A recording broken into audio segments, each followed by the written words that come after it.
Okay, cue the music. I think we can begin today's webinar.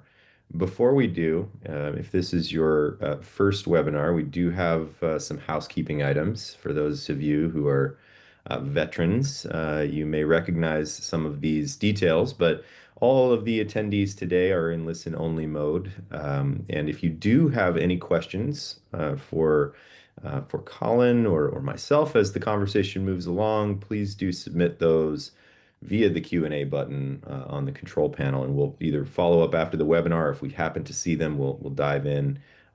You'll find our conversation today will be exciting and laid back at the same time. So if you have any sound issues, you can access the audio, either by calling in with your phone or leveraging your mic and speakers. If it's your first Zoom call, welcome to the other side. And you'll receive the slides and a link to this webinar recording via email. So should something happen and need to drop, no problem. And you'll see that, within a day after the conclusion of the webinar. So without further ado, and thank you all for joining today. Quick introduction. My name is Nick Weinheimer. I lead strategy at Skai, and I've been with our company for almost 8 years now, really helping pivot Ken Chu and the whole organization into this crazy world of retail.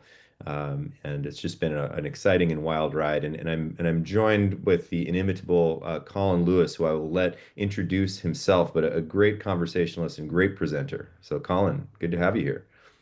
Well, thanks for inviting me, Nick, and thanks to Sky for inviting me. Yeah, it's going to be lots of fun. And yeah, if you do have questions, do give them to us. We're myself and Nick are pretty relaxed, and we do like questions. And if we don't answer them, it's not because we don't like your question. It's just sometimes you don't see it, and so you're halfway through or at the end, and then suddenly the questions appear, thanks to the vagaries of Zoom. Well, Nick, will we kick off? I think so. Let's dive right in. Well, make So, sure, Nick, you dive in with any queries, questions, abuse, whatever you so choose through the presentation. All welcome. all right, I Um, feel like that's free reign for me now to really get yeah, you're free, after it. right? Whatever But, it but is, before I'll before you take get it. started, so on the topic though, right? As you're Yeah, getting into yourself though, you did speak about this. yeah, For anyone who's on the call in July in London when we threw Shoppable in the Park, our customer conference, the yeah. second of its kind. Tell us a little bit about getting into that as you dive in. Yeah, sure. Well, what happened was I'll give you a little bit of a context, which was that I work with brands and retailers around the world on digital commerce and retail media, but I work on the brand side, doing lots of workshops specifically with the brands around the world, and then actually help retail media networks start or scale up their retail media networks. And so obviously that gives you a lot of insight into, if you will, two different sides of how people think about retail media. But the other thing for my sins is I spend a lot of time, alone in front of laptops, crying over the fact that I volunteered to write a particular report or write a particular article. And every now and then, so I've written like a couple of 100,000 words on retail media in the last few years and digital commerce.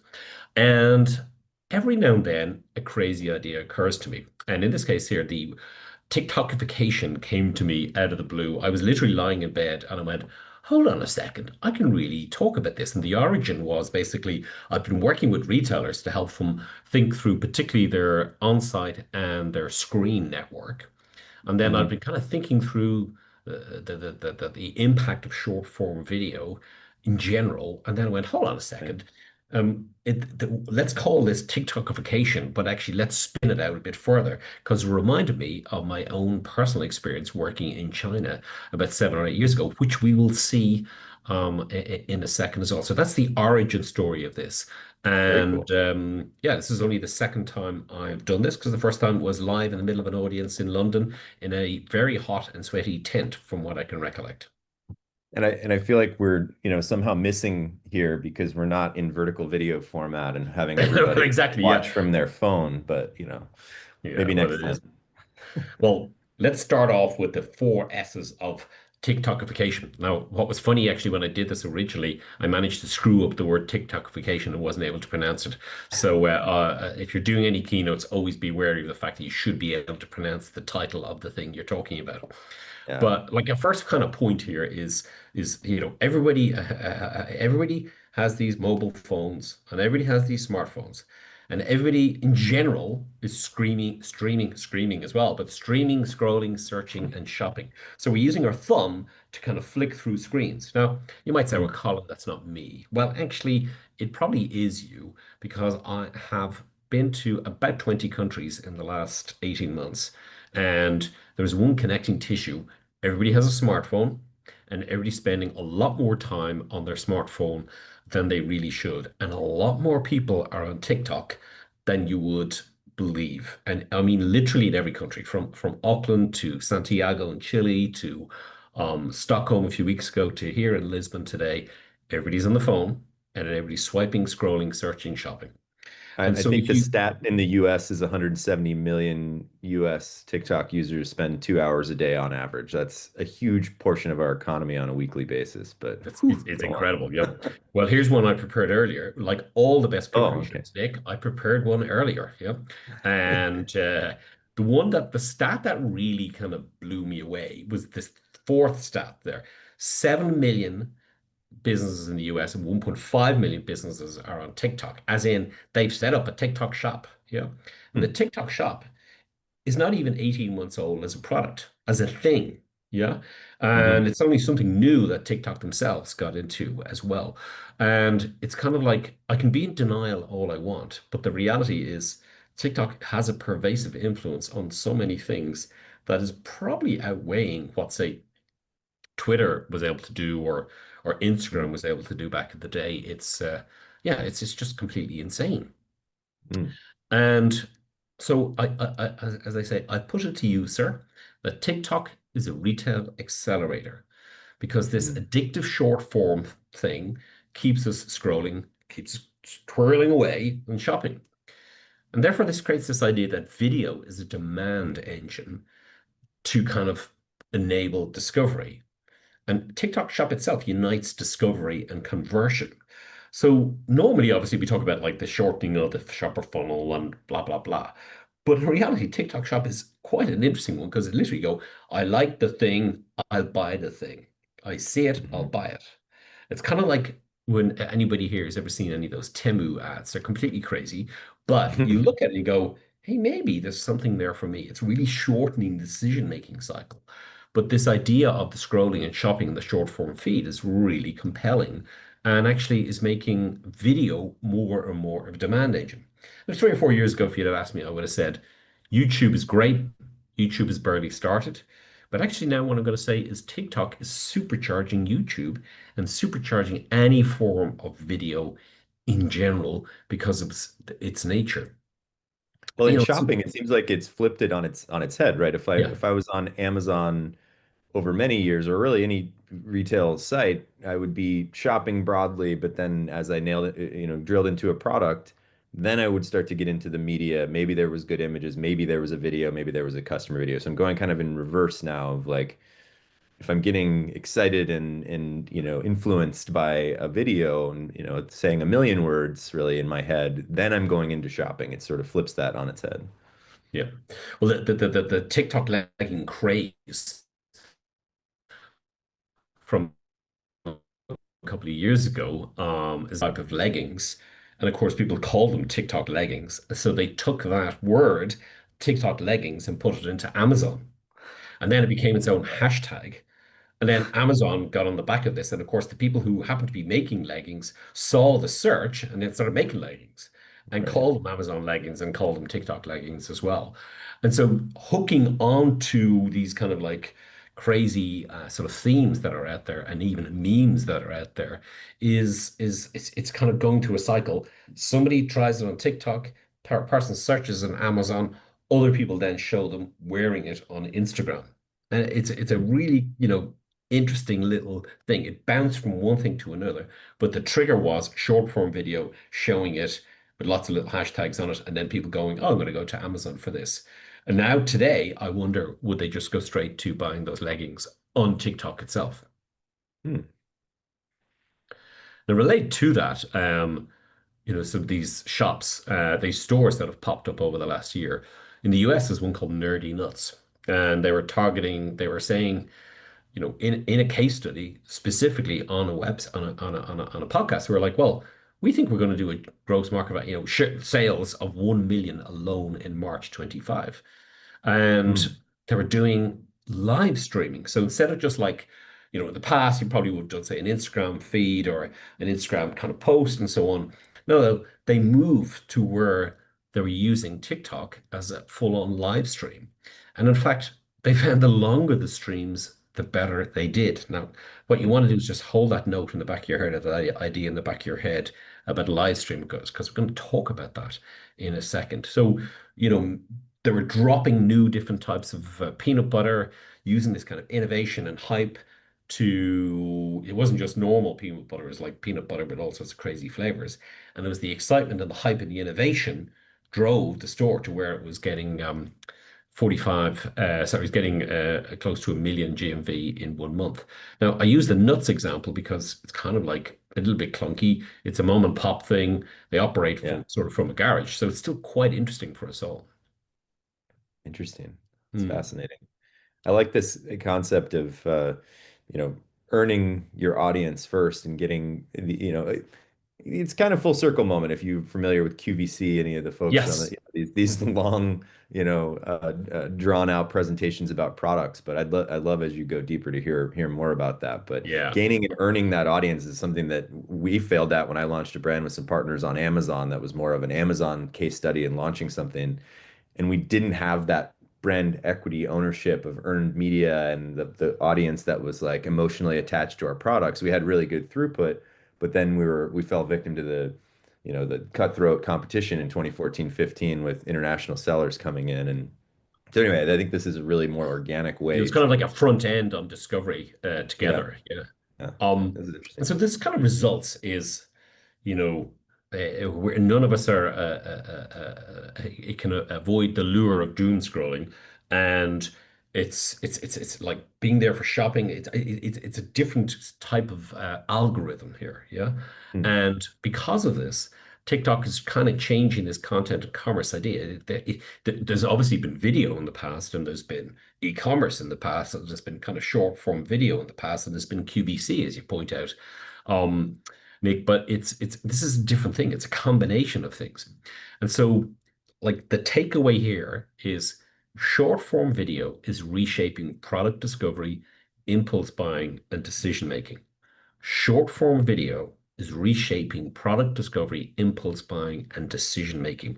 And I really want you to tattoo that on the inside of your eyeballs because I want you to see the world through the lens of the long form screen plus the idea of short form video and see how that's actually going to take over the world. Hmm. Because there is more. TikTok then influenced Reels, influenced YouTube, influenced Instagram, and Mark Zuckerberg openly copied what they were doing. Now, if you're anything like me, and everybody who knows me knows I'm a motorsport fanatic, and so I go onto YouTube to not to doom scroll to find out like the synopsis of races that I might have missed or some cool motorsport stuff. And I'm noticing now in my feed, instead of me getting to the sort of 2 hour long interview documentary of some obscure Formula One driver, which of course is my favorite thing to watch, I'm getting all these short form videos that are like little snippety things at the front of it, also about motorsport as well. And this has all changed in the last 6 months. And so TikTok has influenced other channels who are then capturing this idea and then implementing it right across that. So it's not, although I say this is TikTokification, you'll see very quickly, I'm not really referring to TikTok. It's TikTok as a metaphor for short form vertical. Hmm. Okay. And this is the wildest thing of the lot, is that there is a set of companies in the UK and in China and so on who do vertical dramas, which is words I never thought I would be using in my life, snackable storytelling in under 2 minutes. So these little micro episodes that are all cut together, that are watchable on on your phone in these kind of vertical format. And in China alone, there was 18,000 short dramas launched like this. Now, call me old-fashioned, but I think this is completely crazy. And I cannot imagine myself watching a snackable story in under 2 minutes that's vertical called The Bodyguard or Winning Back the Ex or Remember My Dear Ex. That's possibly not, I'm possibly not the target market for that. But obviously people are, and it's completely wild. And So I'm pretty these aren't sure. AI generated, pregnant by my ex-professor's dad. What? Well, Nick, I see your name in lights here as well. So I think you're also a side hustle. Actually doing snackable storytelling in a vertical drama based in Seattle. Oh God. But Fascinating. it's kind of completely wild. And, you know, there is no way 5 years ago you would have said, you know what's going to happen in the future? Vertical storytelling that lasts 2 minutes so I can watch them as I'm sitting on the bus. It's just, yeah. So there's all these second order effects of having these phones. Wow. So how does this apply to retail media? So here's some thoughts. Well, the first thing about TikTokification is that obviously, as you know, a lot of this is really around influencers. And so that is the influencers themselves are media and this kind of almost authentic looking feel and the sort of like non-choreographed aspect to it makes it sort of like the baseline. And to a large extent, some of these creators, if they've got enough followers like the Nerdy Nuts folks, then they can really drive a lot of results. And there's actually aspect of this which is interesting because the Nerdy Nuts guys have actually set up a lot of affiliates. So it looks like affiliates are making a comeback, having been very popular, what, 2004, 2008, 9. Then Mm, affiliates went out of practice went out of favor because of social media. Now affiliates are back because creators are using TikTok to actually then use it as a distribution mechanism for their product. But really, this final word here is make everything shoppable. And this is super important. Now you might go, well, what does shoppable mean? Well, maybe, you know, is it the click on the link that goes directly to the landing page? Well, that's kind of a two-stepper. Maybe mm, ideally it goes straight to the basket and you can press and buy there, which is a slightly different kind of approach to, when I've run large-scale e-commerce sites, there's all these kind of steps we always get people to do. right. And I'm like, step reduction and get straight to the purchase. And there's a friend of mine who works in retail media, and he was joking about this last week to me. He said, "Hold on a second. This is like QVC, where the ad would come up and the telephone number would be on it. Is that Yeah. shoppable media?" And I was like, "Yeah, Paul. Yeah, you're probably right." But I did have this vision of him sitting watching afternoon television, dialing, dodgy things on QVC. But that's the principle. Yeah, and I think there's a couple things here. One is it took Amazon and other marketplaces, Jed and Walmart, right? Like a long time to get to where the loyalty and the promise of 2 day or even 1 day or same day fulfillment made that loyal shopper trust that they, when they did buy something, it was going to get there. And I think there's a newer marketplace or a newer, especially fractured marketplace like TikTok shops, Instagram stores. You run this risk of like, is this package coming from DHL a month from now? Like, can I trust Yeah. this experience?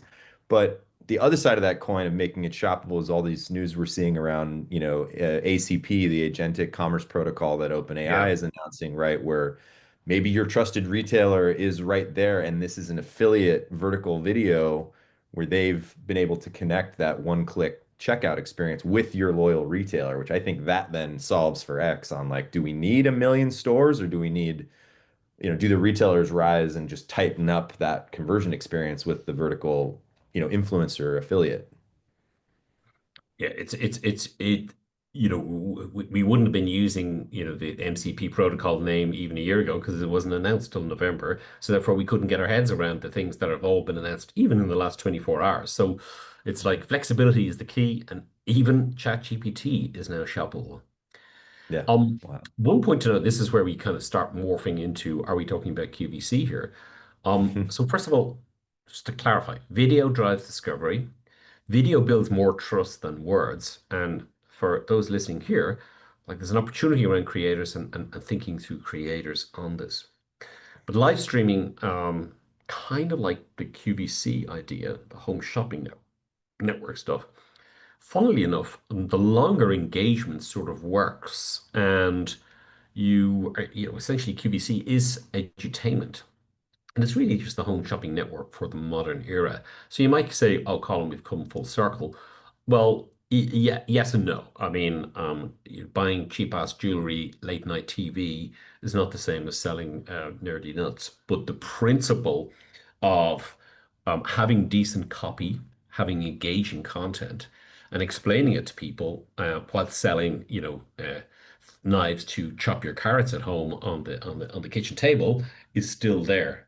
And if you're ever interested in copywriting, you probably should watch what they say with this home shopping network and all these other QVCs and so on, because they've written a lot of copy and sold billions of worth of products. So live streaming The making you proof come the back in proof that is in our content. memories too. We're Yeah, like I stopped and watched a penny get cut by a knife. yeah, So there you go. yeah.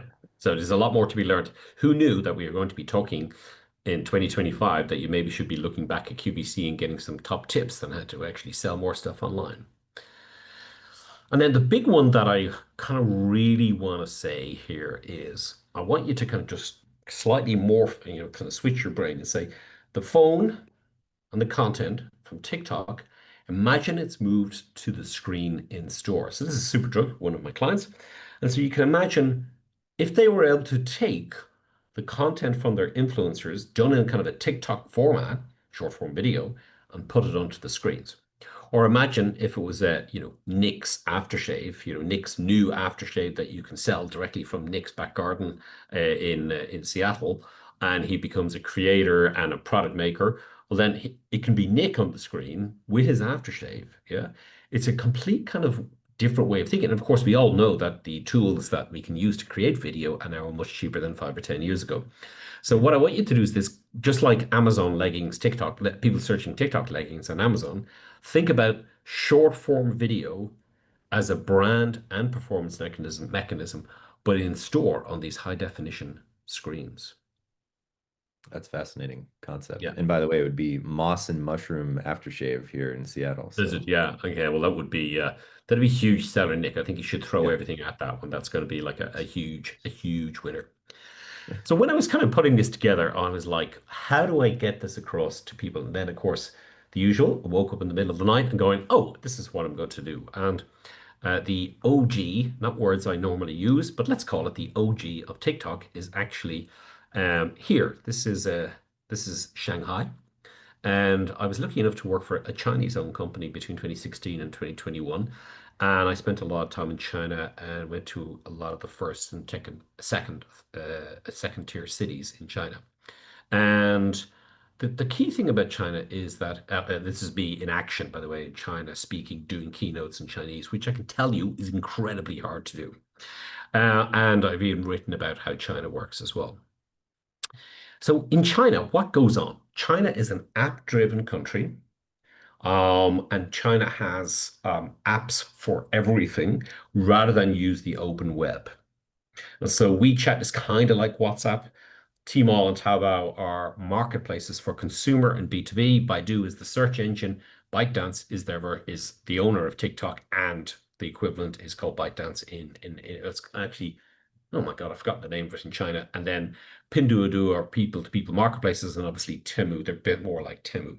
In fact, one of the things that happens is when people look at Temu, they're like, this is crazy. What the hell? How can I, work this out? What's going on? Yeah. That busyness and the busyness on the screen with lots of action, lots of things happening is very much like most Chinese apps because the users in China are used to this really crazy busy screen. None of your smooth Apple design that is slick and a clear, perfect interface. No, no, it's like crazy busy the whole time. So China is an app-driven country, a marketplace-driven country, and a short-form video-driven country. So that means mobile, because they went straight to mobile, didn't go through landline, didn't go through PC, means they're very, very fast to adopt new tech. If you're like me and you've gone out to dinner a lot in Shanghai, you'll see a lot of people looking at each other but communicating via WhatsApp and via WeChat the whole time. WeChat is the operating system of China. Hmm. And China has 75% of digital advertising. And what we would call retail media is essentially advertising online in China. And everything is Hmm. this digital stuff, but within a marketplace. therefore the same as retail media. And you'll see the heavy visual there on the left-hand side, that on the left-hand side there, that is kind of like a short form video app, short form video, but within as an advertising mechanism within the app. And of course, this has permeated some of the businesses that the likes of Alibaba own in Southeast Asia. This is Shopee. Shopee aren't owned by Alibaba. They own Lazada. But you can see this kind of busyness is there. Lots of things around detailed advertising right across the whole of the app. So in China, live streaming is huge. So they didn't have QVC, they didn't have Home Shopping Network. They used this vertical video thing format to do live streaming, and they sell millions. And if you have some time, go and look under live streaming China because it's completely bonkers. They will sell anything. There's even live streaming for farmers from their farm selling stuff.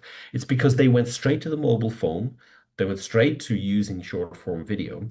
And therefore, you have all these kind of different types of influencers who are called key opinion leaders. And so you got micro influencers and very much larger influencers or KOLs. And these are very interesting for a variety of reasons. One is particularly around health and beauty, there's a lot of people who are influencers. But what will happen is during the shopping journey, the user, like the shopper, like you and me, will be looking to see what influencers are available on the app and who are talking about a particular product. So one of the big products in China is milk powder for kids. And they will get a reference on where the best milk powder is coming from because they'll be talking to mothers who are KOLs and chase all this down. And so it's a completely different dynamic on how we think about it. That as part of their search process, they will look for key opinion leaders who have an opinion about something even as what we would call reasonably trivial as milk powder, because the influencers are influencing and they don't believe in the ads as much as the influencers. So that's China. And we've seen what's happening in China. And that stuff I'm talking about in China was actually common even in 2018, 2019, 2020, before that.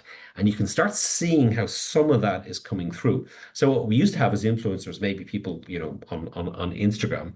Now with TikTok Shop and now with the short form video, we now have a sort of a format where we've got the tools for key opinion leaders to start appearing in the West, but in niche categories and having decent scale associated with that as well. Hence why affiliates are coming back as well. And interestingly, I think, 2017, 18 was really almost maybe 16, 17, 18 was maybe the peak of what I would call as an Amazon seller and brand developer, like the mistrust of the reviews and the people that would shop and like brands and startup brands that would gamify the reviews. And now as a shopper, if you're on Amazon, you'll just see how much they've buried reviews and how much they've focused more on AI, kind of aggregate insights about what customers say about this product. But interesting to see in China that was, they curtailed that whole process, and the Chinese shopping process was very much more about how do I go find an opinion I can trust as I'm in this shopping cycle. And I think we've yet not yet kind of merged those things together, but are getting closer, where you can shop and convert on Pinterest via Amazon and now obviously with ChatGPT, right? But like how do we start to get really much more tighter with getting those opinions into the shopping cycle in the Yeah. US? And within the Chinese apps, like there's a little kind of button you can click on and it'll go into where the key opinion leaders are. You can find the one that's Mm, relevant to you, and they may be live, they may not be live. So it's a mm, very interesting one. And that's why I say it's this sort of ramifications of video have these second and sometimes third order effects that we just simply wouldn't have imagined. So imagine I'm thinking of buying NYX aftershave, which is made from moss and mushrooms. Well, highly recommend. I'd be able to go onto an app and find people who used Nick's moss and mushroom aftershave and see what they thought of it. And did it really smell of moss and mushrooms? And it really, get them the girls or whatever they wanted to do with their particular aftershave. Yeah. So that's kind of where China is already at. So Mm. to wrap this point up, what I really want you to get across, short form video compresses the time between inspiration and transaction. Short form video compresses the time between inspiration and transaction. It's not like us looking at an outdoor poster where you see an ad for, I don't know, a phone, whatever the product is, and you go, "That's interesting. That's good. Yeah. I'll remember that." Instead, the video itself is kind of rewiring your brain to say, hey, I might do something with that. No different to Nick sitting on the couch watching Home Shopping Network in his pajamas on a Saturday afternoon, going, wow, there's that knife that can do stuff that will cut my carrots faster. You know what? I'm going to phone that number and get the carrot knife cutter. No? So I that's, think that comment around authenticity is really key here. Like what yeah. made TikTok so, rapidly popular was unfortunately that we were all in lockdown for so Yeah. long, living vicariously through these authentic shared experiences where you're like, well, I can't do that, but I can watch it happen. Or no, I can connect to it because I'll do that trend. But now when you put that into retail and to discovery of products, you're living sort of authentically, vicariously in this experience. Maybe you're better connected to that. You trust it more and you're like willing to convert. Well, if you take, say, you walking into a Sephora in the US or Superdrug in the UK or Douglas in Germany or France, and you walk in and imagine, these beautiful aisles with these beautiful health and beauty products, and there's a kind of a, if you will, a kiosk, and the screen is, say, whatever, 2 foot by 4 foot or half a meter by 1 meter, and it's 4K. And instead of just having, a picture of the aftershave or whatever it may be, or the makeup or the lipstick, it's got actually a short form video that you can see the product in action, and maybe it's with an influencer that you actually really like and enjoy and trust. Is that going to shorten the time for you to buy? I think it will. But also, does that do a job to build the brand and drive performance? Actually, kind of does. So for the marketers out there, what I'd really like to think through is how can I get short form video to do what I want to do with my brand goals, but also actually to convert? Because normally there's a bit of a snobbery between video, which is seen as like ads, and ads are about brand building, but they're not about selling. And here we are saying this can do a brand building job and a sales job. Hmm, interesting. And the evolution of social The evolution of retail to become more social. This is the language we've changed internally. Conversion everywhere. Now, what's this quote? This is a quote from a major international brand who I happen to do a workshop with, and this is the quote from them. And they said, conversion can happen on a retail partner, on Amazon, on Walmart, or whatever retailer we can link to, and in the in-store environment. So, in other words, what I'm saying here is the language that this particular company now thinks about is conversion everywhere. Instead of like, we do ad gets customer interested and gets customer thinking about the product, ad gets customer when they're in store to pick it up because they saw a shelf wobbler. No, social first, conversion everywhere. Social first, conversion everywhere. Hmm. And so, in other words, we don't mind where you buy. We don't care where you buy it on in a retailer or on Amazon, Walmart, whoever it is. And that has very interesting ramifications. So I no longer have to sort of like do the sort of marshmallow test with all the products, which is I like something, but I'm going to hold off till I buy it. Yeah, I can get Hmm. it there and then. So it's the anti-marshmallow test, conversion everywhere. Well, and the app-driven experience as well. Like think about that walking into Sephora example that you talked about. The technology exists to make that extremely personalized and give me the exact influencer that maybe I already interacted with when my phone gets near, and they know, and I've authenticated in the app, right, that it's me. And then I'm going to get a different influencer than Colin's going to get, than my wife is going to get, et cetera. In that, kind of proves the point. Yeah.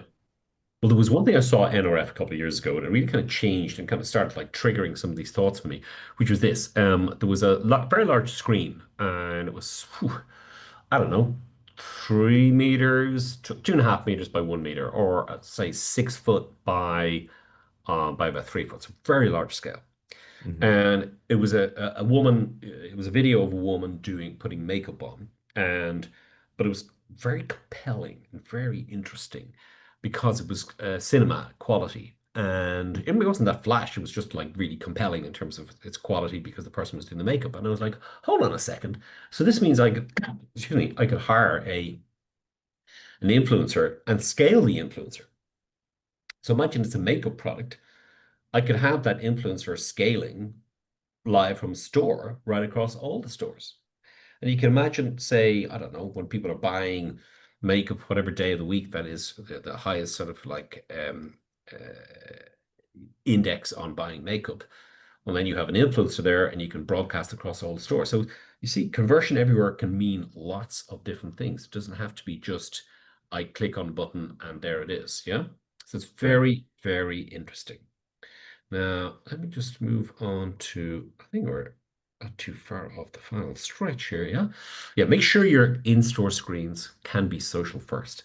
Use short form video and creators where possible. So don't look at your screens as dumb screens where I take an ad that I've already put on JC Deco or on Facebook or Meta or Instagram.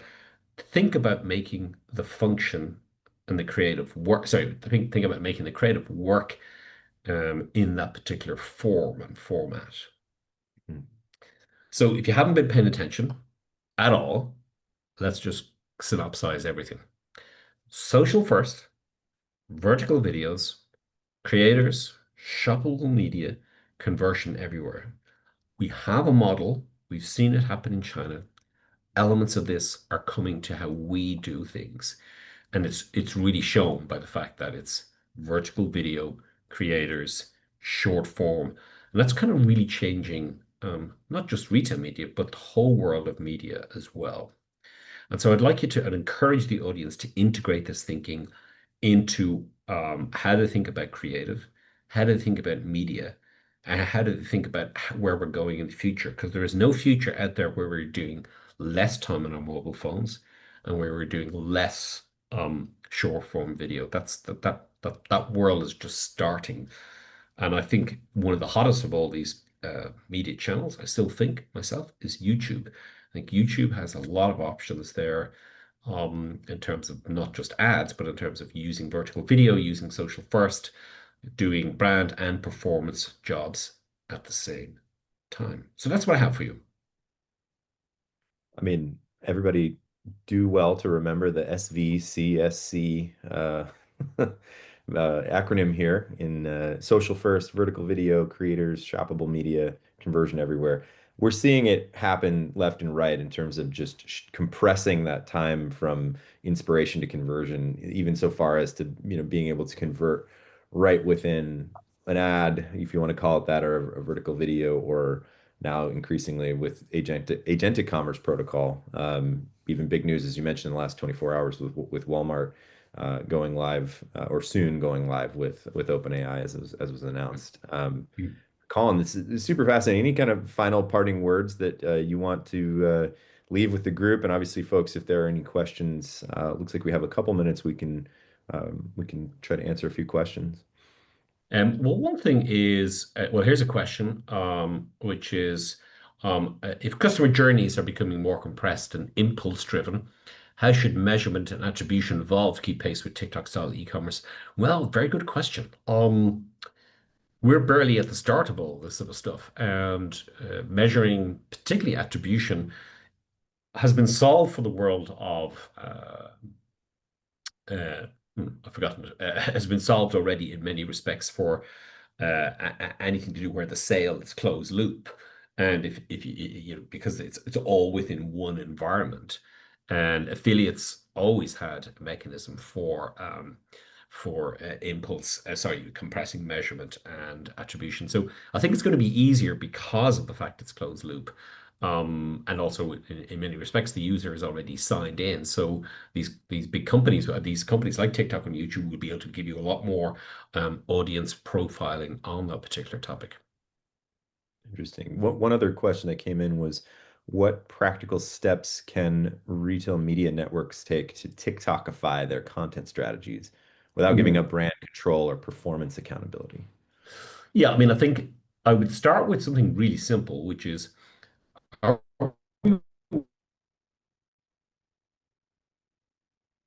can we actually transfer in-store screen our influencers to in-store screens, particularly in our key maybe city center shops that are very attractive and have a lot of throughput, and actually test drive those? That'd be one thing I would say.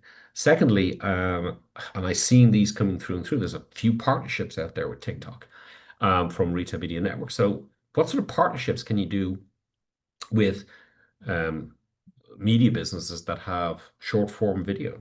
And how can you use that pretty quickly to test and learn as well? So there's just two things off the top of my head. And obviously number three is when you're creating your ads, I mean, maybe sponsored product is shoppable, obviously, but think through the lens of shoppable and also think through the lens of working with your brand partners to say, hey guys, how can this be shoppable and how can this actually reduce the time from conversion to sale? There's an interesting one that came in actually during registration in the notes here, which I'm interested in. And maybe you have some thoughts, Colin. Like, how do we influence influencers? How do we get influencers to get, excited about our product? And I think the question was more around not wasting money gifting product to influencers that won't drive any traffic. Like, how do we think about, earning this media, which is really the core of what, influencers are. I mean, outside of like the core affiliate program a retailer might be running.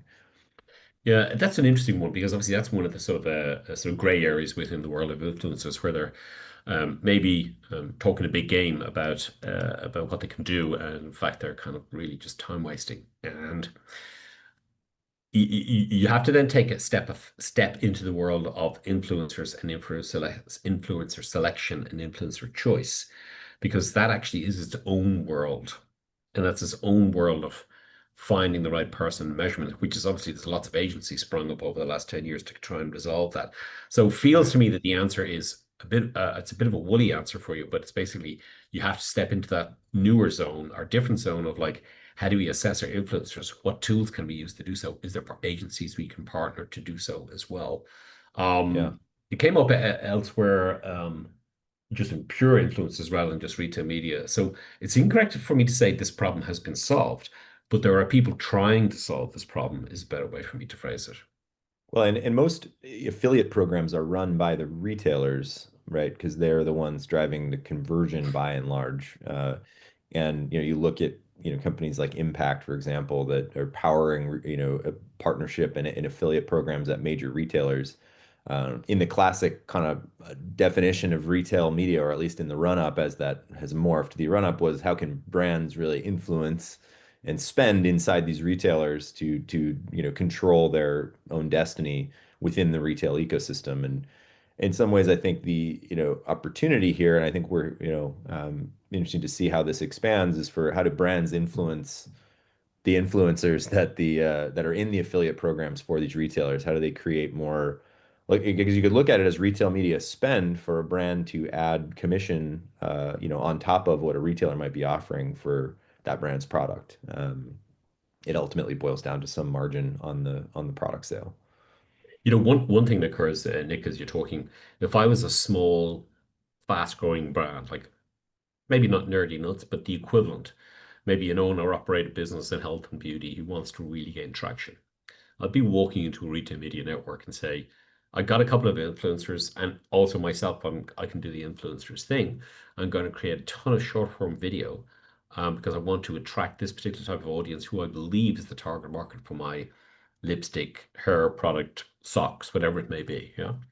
And Hmm. it's a really good way for them to grow their brand at a low risk, test drive what works, even A/B test which influencer is going to work. And Hmm.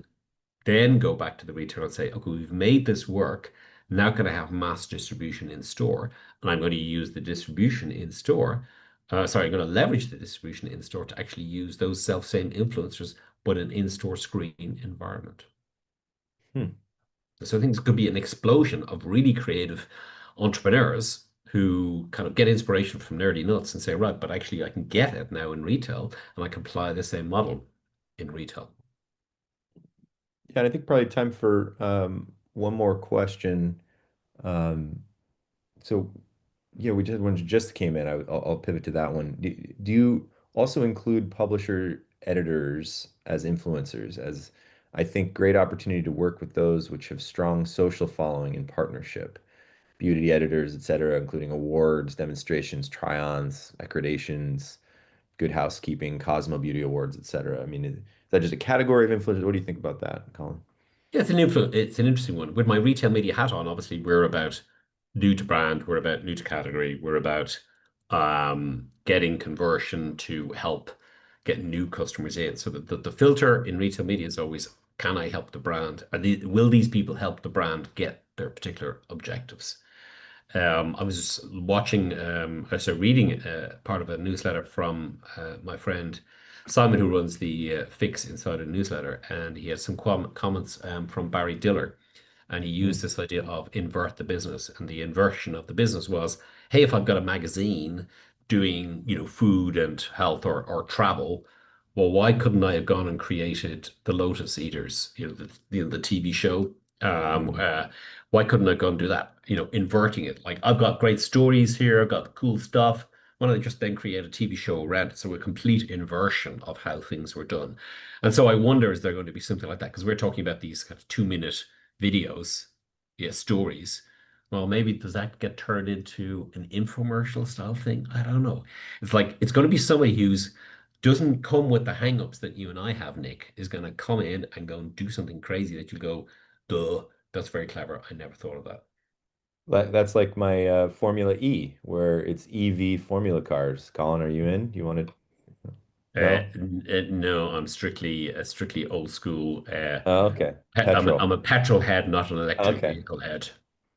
All right. Well, with that, I think we are about due up on time here. There is an exit poll that will flash up on the screen, that our team will make available for you. We always want to hear how we can deliver better content for you all in the future. So please do step through that if you have a moment. And of course, up on the screen, information about how you can connect with Colin Lewis, one of the great thinkers in our space, and obviously love the way that he has presented this concept today on the TikTokification of retail media. I think I made it through Yeah, it's TikTokification, as I say, almost don't missed, but volunteer to use the word if you can avoid it.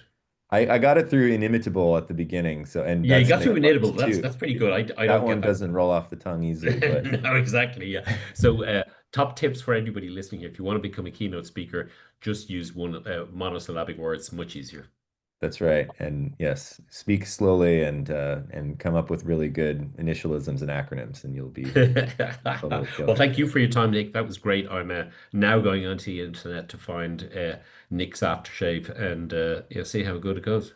Yeah, absolutely. All right, folks. Thank you very much.